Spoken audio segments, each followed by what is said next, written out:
In less than a week, key sections of the Patriot Act are set to expire, including the ones that authorize the National Security Agency's bulk collection of data and phone records. And though there is still time for lawmakers in Washington to reach an 11th hour deal, there are reports that the government has already started shutting the program down.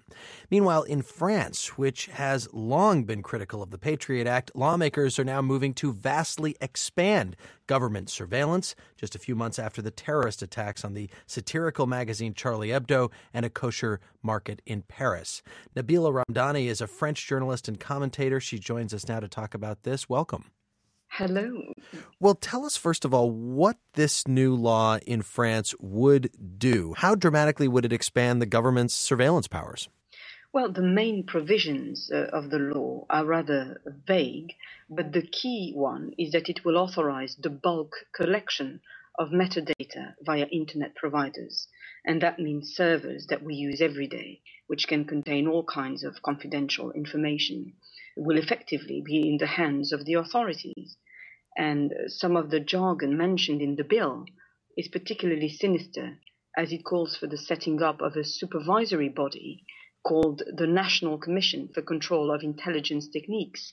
Now, to me, that sounds not simply like something out of the old Soviet Union, but something out of George Orwell 1984. Now, the bill is meant to define the purposes for which secret intelligence gathering can be used, but I know that such definition will be absolutely meaningless. The authorities will effectively be able to use this intelligence for anything they like. But there are many who are in favor of this bill. Clearly, it's got support in the legislature. What about President Hollande? Because he was critical of the intelligence gathering efforts that the U.S. was doing that were revealed by Edward Snowden. What is he saying about this new law in France? Is he on your side or is he in favor of it? Well, I have sources in the National Assembly in Paris who are confident that the bill is almost certain to be passed, and the ruling socialists are particularly keen on it because of what happened in Paris last January, and the President Hollande massively supports the bill. 17 people were murdered in the heart of the French capital, right, and they were killed by terrorists who were well known to the authorities, and at one stage were being tapped. The authorities left their guard slip, and they view this new bill as a means of filling some of the gaps, if you like. Now, the problem is that the Paris terrorists represent a tiny minority of French citizens, and that includes a tiny minority of the 5 million plus Muslims who live in France.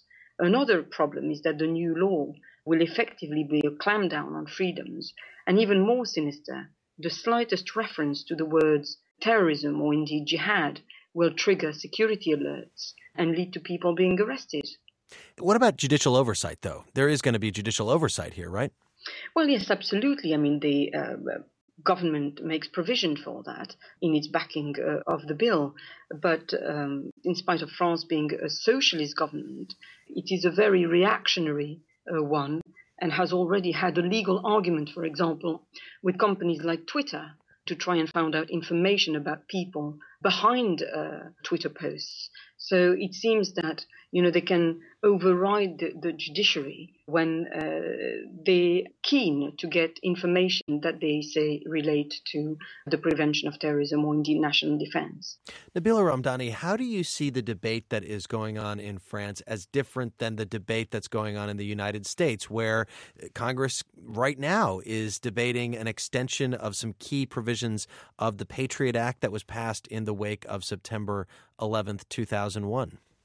Well, I think, what's happening in the US is not dissimilar to what is happening in France, to be perfectly honest. And you regularly have this perennial debate about guaranteeing national security and indeed fighting terrorism while making sure that the civil liberties and the freedoms of a country's citizens are also being protected. And good governance implies to find, a balance between these two to guarantee that, people still feel that they live in a free society and that their liberties are not being curbed. Equally, the number one duty of a state is to guarantee its citizens protection for people not being killed effectively. So it's a tough balancing act that any civilized government, should work towards achieving. But do you think that we're in different places on this? The attack in France was so recent compared to the attack in Washington and New York and the plane that went down in Pennsylvania. The United States has had a longer time to look at the balance of security and civil liberties. Well, yes, indeed, but I think it might be that it's a knee-jerk reaction in the wake of the Charlie Hebdo attacks, which was widely publicized around the world and which shocked, an awful lot of people around the world, and many heads of states and indeed representatives of governments were present at the Paris March. And the very fact that terrorists were able to hit so hard at the heart of a Western capital sent, strong signals to all governments around the world to toughen up, their intelligence gathering and security measures. So I think what happens in Paris is not to be looked at in isolation, only in the French or indeed European context, but it says a lot about global terrorism and how publications can trigger that kind of reactions from extremists, and that affects, how the media works around the world. That's French journalist and commentator Nabila Ramdani with a very strong view, as we heard there, on this new French law that is making its way through the parliament, sort of the French version of the Patriot Act. Nabila, thank you for joining us. Thank you for having me.